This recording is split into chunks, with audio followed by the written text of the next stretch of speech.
Usaha-usaha pencegahan masalah obesiti dalam kalangan remaja pendahuluan Kementerian Kesihatan Malaysia telah menyatakan bahawa lebih 30% dalam kalangan remaja hari ini menghidapi masalah obesiti atau berat badan berlebihan.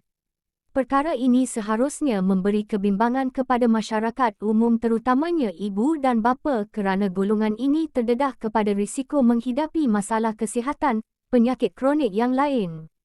Antaranya adalah penyakit diabetes, tekanan darah tinggi dan serangan angin asma atau jantung. Justeru, setiap di antara kita perlu mempunyai kesedaran dan sentiasa berwaspada supaya tidak tergolong dalam golongan yang mempunyai masalah obesiti. Masyarakat kita masih mempunyai stigma bahawa kegemukan atau masalah berat badan bersangkut paut dengan genetik dan sebagainya. Namun, kita tidak boleh berdiam diri dan tidak melakukan apa-apa tindakan yang mengancam nyawa diri dan juga orang yang kita sayangi.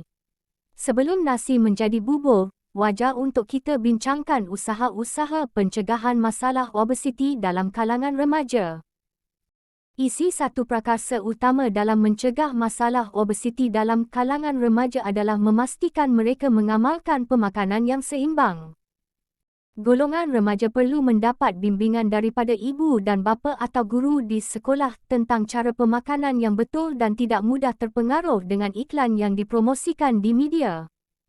Pemakanan yang seimbang boleh dirujuk kepada piramid makanan di mana jumlah nutrisi yang terkandung dalam hidangan adalah penting dalam menentukan ianya pada kadar yang cukup atau berlebihan. Ringkasnya, pengambilan makanan yang berlemak dan tidak berkhasiat tinggi seperti makanan segera serta air berkarbonat hendaklah dielakkan. Tidak dinafikan bahawa makanan segera seperti mi segera dan sausage merupakan kegemaran masyarakat kita, namun kita hendaklah mengubah perkara tersebut demi kesihatan yang lebih bermanfaat.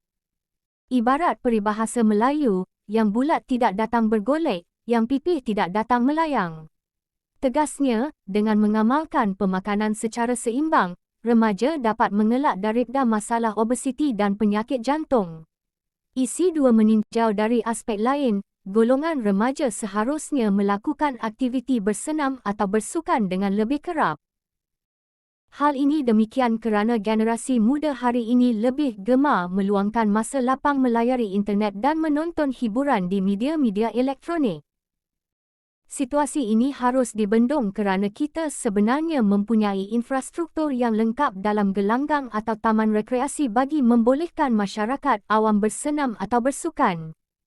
Golongan remaja seharusnya mengambil kesempatan yang ada ini dengan mengisi masa lapang untuk melakukan aktiviti riadah seperti bermain badminton atau futsal di gelanggang yang telah disediakan. Apabila menjelang dewasa, masa untuk bersukan atau beriadah sudah semakin terhad kerana kesibukan dalam hal-hal kerjaya masing-masing. Aktiviti-aktiviti fizikal ini akan membantu kita untuk membakar kalori atau lemak yang berlebihan serta merembes sisa-sisa toksik yang tidak diperlukan oleh badan kita. Malahan penyertaan dalam aktiviti bersenam dan bersukan memberi pelbagai manfaat lain yang bagus untuk kedua-dua kesihatan fizikal dan mental serta rohani individu yang mengamalkannya.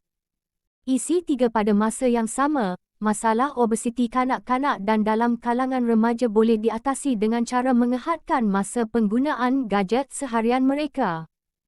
Tindakan ini merupakan peranan ibu dan bapa di rumah dalam mengawasi perilaku anak-anak terhadap penggunaan gadget seperti telefon dan komputer. Sekiranya masa penggunaan gadget mereka terlalu lama iaitu lebih daripada 3 hingga 5 jam sehari, ia bukan sahaja akan mengancam kesihatan diri mereka tetapi memberikan kesan kepada kesihatan mata mereka. Terdapat sebahagian golongan muda yang terlalu obses dengan permainan video atau penggunaan gadget sehinggakan mereka tidak aktif dan lemah secara fizikal. Lebih-lebih lagi yang gemar memakan makanan ringan di mana kandungan gula dan lemaknya merupakan faktor utama masalah obesiti serta kerosakan gigi. Jika ibu dan bapa mampu memberi had waktu penggunaan gadget kepada anak-anak, mereka pasti dapat meluangkan masa yang ada dengan perkara berfaedah yang lain serta mendatangkan kesihatan diri mengelakkan obesiti. Mungkin sukar untuk mereka mengamalkannya pada permulaan, tetapi ia adalah cara untuk memastikan diri mereka bebas daripada ancaman penyakit. Isi 4 sebagai pelajar berminda kelas pertama, kaedah yang boleh dilaksanakan bagi membendung masalah obesiti dalam kalangan remaja adalah dengan melakukan pemeriksaan kesihatan. Budaya berjumpa dengan pengamal perubatan pada waktu kita sakit sahaja perlu diubah. Hal ini kerana kebanyakan penyakit boleh dirawat jika dikesan pada peringkat awal sebelum ia menjadi kritikal. Maka, golongan remaja seharusnya melakukan pemeriksaan kesihatan secara berkala di klinik kesihatan yang berdekatan sekurang-kurangnya 6 bulan sekali. Dengan berjumpa doktor atau pegawai kesihatan, mereka dapat memeriksa tahap kesihatan diri kita serta mencadangkan gaya hidup yang sesuai untuk kita amalkan kerana hanya jauh hari mengenal manikam. Tambahan pula, perkhidmatan kesihatan awam di negara kita adalah sangat berpatutan dan mudah untuk dikunjungi. Kesempatan ini seharusnya dimanfaatkan sepenuhnya oleh setiap ahli masyarakat, terutamanya golongan remaja. Izarnya, bimbingan dan panduan daripada orang yang pakar dalam bidang yang kita tidak tahu adalah mustahak supaya kita terhindar daripada perkara yang tidak kita inginkan. Penutup kesimpulan daripada perbincangan di atas adalah pelbagai usaha yang boleh dilakukan bagi mencegah masalah obesiti dalam kalangan remaja. Masalah ini seharusnya diberi perhatian kerana golongan remaja merupakan nusa yang bakal menjadi pemimpin masa hadapan negara. Justru itu, setiap pihak terutamanya ibu, bapa dan rakan-rakan sebaya perlu berganding bahu bagai dengan tebing dalam memastikan remaja yang menghidapi masalah obesiti diberi rawatan yang terbaik. Pihak kerajaan perlu mencari punca obesiti dan mekanisme terbaik dalam memastikan setiap daripada rakyatnya mempunyai kesedaran berkaitan kesihatan dan seterusnya melahirkan generasi yang imun terhadap segala penyakit yang mampu dicegah. Bak kata pepatah, mencegah lebih baik daripada merawat. Dengan kegawatan ekonomi masa kini, kita tidak seharusnya dibebankan dengan beban kewangan dalam rawatan kesihatan serta ubat-ubatan yang berpunca daripada diri kita sendiri. Semoga kesedaran yang holistik dalam masyarakat konvensional akan timbul dan kesihatan umum menjadi agenda utama di negara kita dan juga seantero dunia.